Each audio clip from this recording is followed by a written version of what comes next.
Hey, so I've been rehearsing for Mummy Can Spender gigs again, which is, for those of you who don't know, is the collaboration I have with Dingo Spender. And part of what we do, sometimes we play as a duo. I play drums, he plays guitar, we howl harmonies into the ether.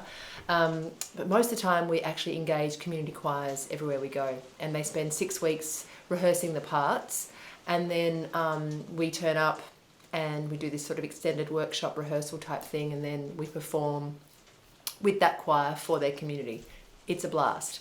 And I was rehearsing, and I'm really going through my own kind of process of insecurity getting back on stage again, especially in that outfit, because it's really challenging playing the drums and singing. And I'd kind of really started feeling really good about it and really confident, and then COVID hit, and it has been a total swipe at that momentum that I had.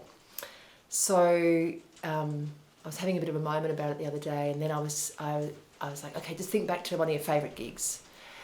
And actually I remember this amazing experience we had with this choir. It was for a festival, and I was really excited about playing this festival because there were some other artists on the acts that I really wanted to see, and I really wanted them to see us, and I really wanted to be impressive.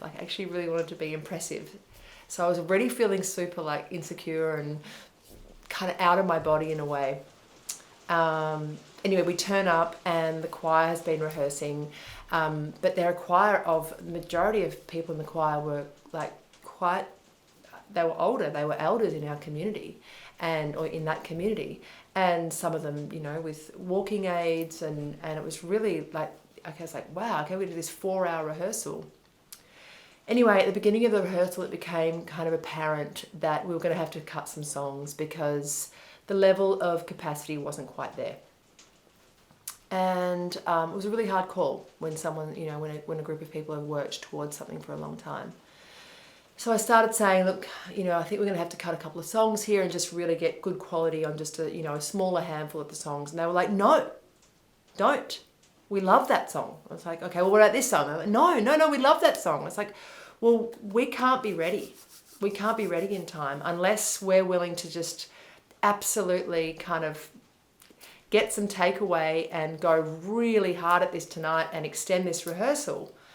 And the members were all like, we can do it. I was like, hey, let's just get more chairs so we can sit down more in between every song, and let's actually do this. And I want to hear volume. I need to hear volume. I need to hear, and Dingo was like, yeah, we really need it to come together. This is also, these are our songs and we want them to be embodied. And we were like, can you do this? And they're like, yeah, we can do this. And we worked really hard. And we worked them really hard. Virginia, Dingo, and I. And we got to the end of that rehearsal and we were like, I think it's going to be okay. Anyway, the next day we asked them to meet us earlier at the gig. I was still going, I really wanted to be impressive, and my ego was really playing out this tug of war about me, making it about me.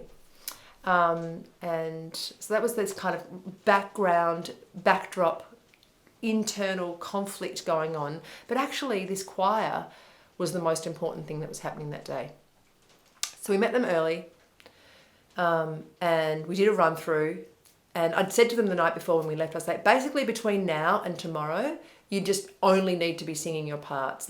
Every waking moment, you need to have the headphones in or have it playing in your car for every song that we're doing, and just be singing your parts over and over again, louder, softer, more tone, really working on them. They were like, yep, we've got this. Anyway, they came to this rehearsal and they were like, they'd taken another step up, a big step up. And I was like, wow, you guys are really, we're gonna do this. Gave them all their golden robes. They all had microphones each or between 2 people. And they were about 35 piece choir, so they were standing on tiers. And we all load onto this stage, this festival, and they gave it everything they had. And the community rose up to meet them. It was an incredible feeling. And I kept on looking over, playing drums, and Dingo's on my left and this choir's on my right. And I just kept on looking over, and I kind of get these glimpses, these kind of moments of locking eyes with 1 or 2 choir members at a time, just being like, ah, they'd be like, ah, just this incredible feeling of excitement.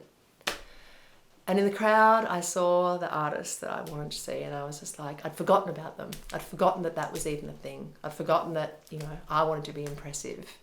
And I saw them and they were beaming, laughing actually at the kind of roller coaster wild ride we were on stage with this beautiful group of humans. Anyway, so as the gig finished, we got off stage, and as is the way with these performances with these choirs, after this work together and after all the time they've put into the songs, we sort of roll off stage and it ends up just being this kind of rolling thunder of just embrace after embrace after embrace with all the choir members. It's just this kind of static electricity of synthetic robes and sweat.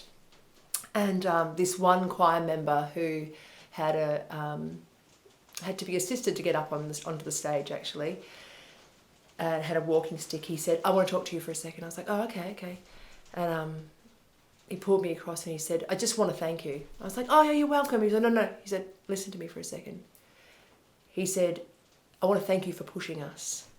I said, oh, okay, cool, you're welcome. He's like, no, really.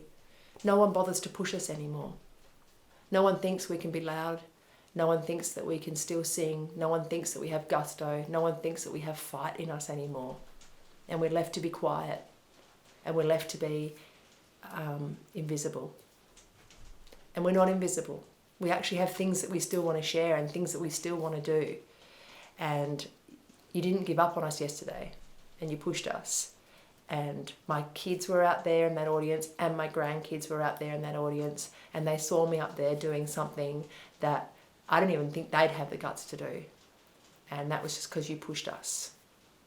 And of all the gigs I've done with Dingo, with all the choirs, for all the audiences, and all the other artists that I may have wanted to impress, and every accolade and every single thing that has happened in that Mummakin Spender project, that sits at the peak of what that community engagement experience was supposed to all be about. And the irony is that it was the one that I was the most kind of itchy about and the most like, oh God, this, I don't know if this choir's quite going to do it, and it's going to make me look bad. Like in that moment when I was about to actually get the peak experience, I didn't even know how close I was to it. But still, the ego was still just playing this internal war. But remembering the words of that person just a few days ago has just put this fervour and this fire back into my rehearsals. And so, yeah, I just wanted to share that story with you and say I'm so looking forward to getting back on the road and connecting with choirs again and connecting with audiences again and connecting with Dingo again and with Virginia and just doing this again. I love doing it. Looking forward to the connection, and I'm looking forward to the visibility and looking forward to pushing choirs. I hope this finds you, and thanks so much for listening.